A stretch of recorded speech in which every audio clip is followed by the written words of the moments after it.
Bonjour, vous êtes bien sur Cinémoi, histoire d'en dire plus. Aujourd'hui, on va parler, comme vous avez sûrement reconnu, d'Amélie Poulain.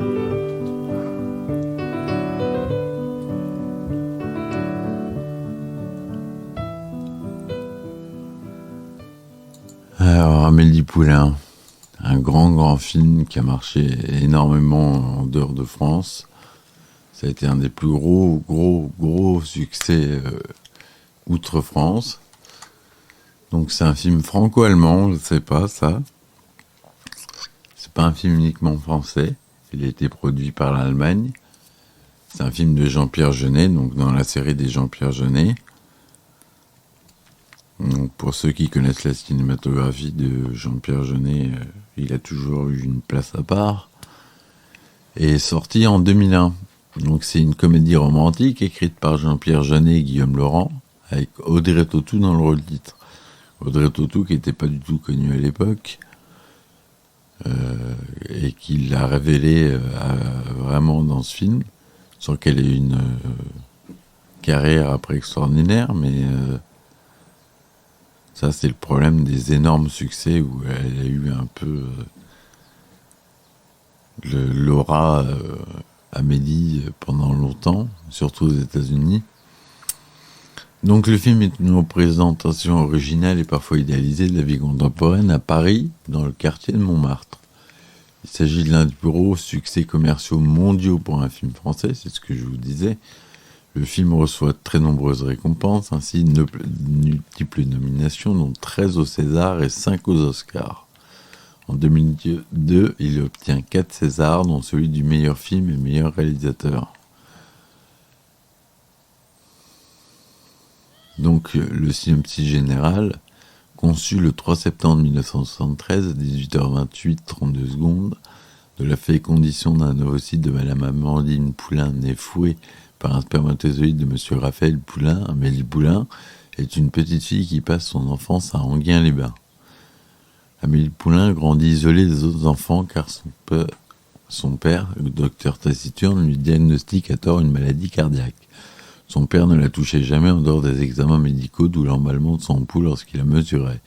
Sa mère, tout aussi névrosée et que son père est inhibé, meurt lorsque Amélie Poulain est encore jeune, heurtée accidentellement par une touriste québécoise qui avait résolu de se suicider en jetant du haut de la cathédrale Notre-Dame. Son père se renferme alors davantage et dévoue sa vie à la construction d'un maniaque mausolée consacré à sa défunte épouse. Et on peut faire un parallèle avec le facteur cheval. Ça ressemble un peu à la structure du facteur cheval pour ceux qui connaissent. Un petit parallèle. Livrée à elle-même, Amélie développe une imagination étonnamment riche. Devenue une jeune femme, Amélie est serveuse dans un petit café de Montmartre, le café des Deux Moulins, tenu par une ancienne artiste de cirque, fréquentée par des employés et des clients hauts en couleur.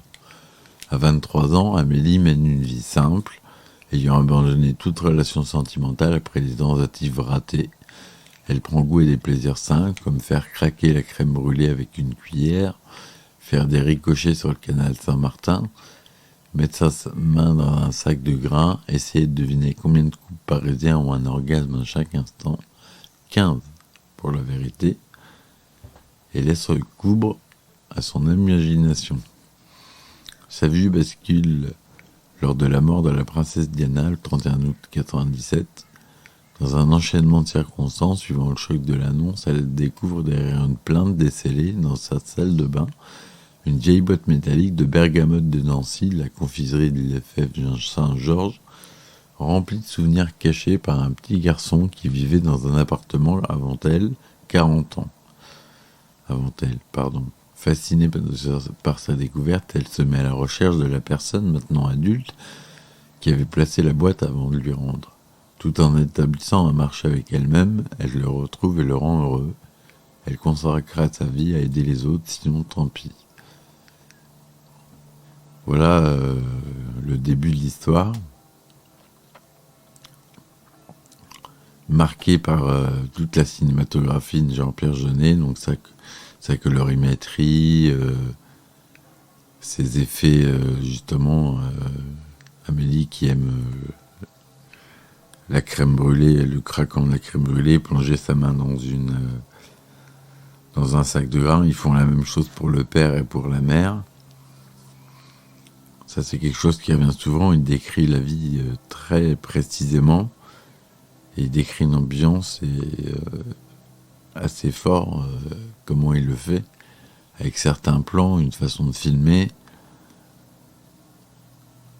des plans en zoom sur les personnages. Ça revient souvent.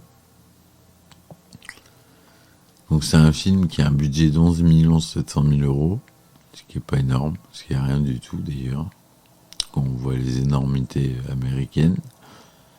Un film qui a été tourné en Dubois Color et non pas en Technicolor. Noir et blanc, 35 mm, 2/39 1 cinémascope. C'est du son DTS Dolby Digital. Le film dure 122 minutes, donc 2h02. Il est sorti en France le 25 avril 2001. On y retrouve des Tautou, Mathieu Kassovitz, Rufus, Laurella Cravotta pour la mère d'Amélie, Serge Merlin, Jamel Debbouze, Clotilde Mollet, Claire Morier, Isabelle Nanty, Dominique Pinon, Yolande Moreau, Armel, des gens connus, Tiki Olgado, Frédéric Mitterrand, qui n'était pas crédité. Le tournage a eu lieu du 2 mars au 7 juillet 2000 à Paris et en studio à Cologne. Donc les effets spéciaux du film, il y a un peu de 3D avec des personnages imaginaires lorsqu'elle éteint sa lampe de chevet, par exemple. Il y a des effets de morphing. Il y a des effets, le poisson qu'elle rejette dans l'eau, qui lui fait un appel, un merci, ça c'est en 3D. Donc les effets sont faits par Boeuf, si je me trompe pas. Je cherche. C'était fait par Boeuf, mais c'était des amis de Jean-Pierre Jeunet, donc je pense que c'était fait par eux. Et si je me souviens bien, c'est fait par eux. Les effets sont très réalistes. Et puis on a toute cette colorimétrie verte qui est très présente dans le film, qui a donné ce cachet et cette célébrité au film, et qui est tout le tournant de Jean-Pierre Jeunet, qui a toujours travaillé son étalonnage d'une manière très précise. Vous pouvez le voir dans La Cité des Enfants Perdus, Délicatessen. Ça a toujours été pour lui un langage très important dans ses films. Et Amélie Poulain n'y coupe pas. On a beaucoup... Alors pour les titres, c'est intéressant, là je regarde le Wikipédia. Les titres en langue étrangère, en anglais ça s'appelait Amélie from Montmartre. En allemand ça s'appelait Die Fabelhütte Welt der Amélie, le fabuleux monde d'Amélie. En catalan, c'était Amélie. La plupart du temps, ça s'appelait juste Amélie. Ça a été traduit en ukrainien, en russe, en portugais, en polonais, en persan, en lituanien, en japonais. Amélie en japonais. En hongrois, la vie fabuleuse d'Amélie, le fabuleux monde d'Amélie, le fabuleux destin d'Amélie. C'est le seul en espéranto.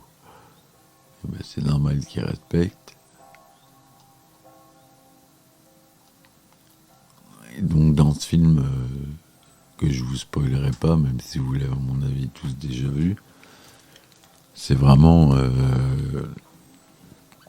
le monde de l'imaginaire qui travaille et le monde du présent. C'est ça qui est très fort avec Jean-Pierre Jeunet, c'est qu'il arrive à lier les deux et il nous emmène dans un monde complètement à lui, et qui est pas tout à fait imaginaire et pas tout à fait réaliste. C'est ça qui est bien avec lui. Je suis désolé pour les sons de cloche, les coques, Mon studio est pas insonorisé, donc vous avez un peu les bruits de la ferme à côté de chez moi. Voilà.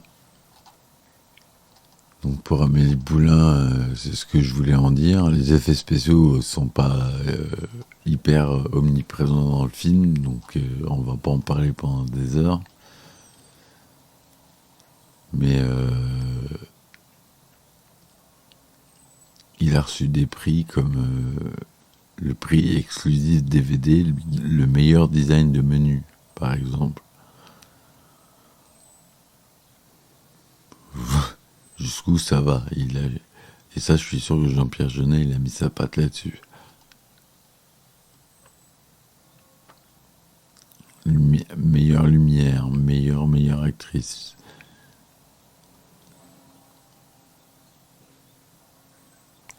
Film étranger de l'année.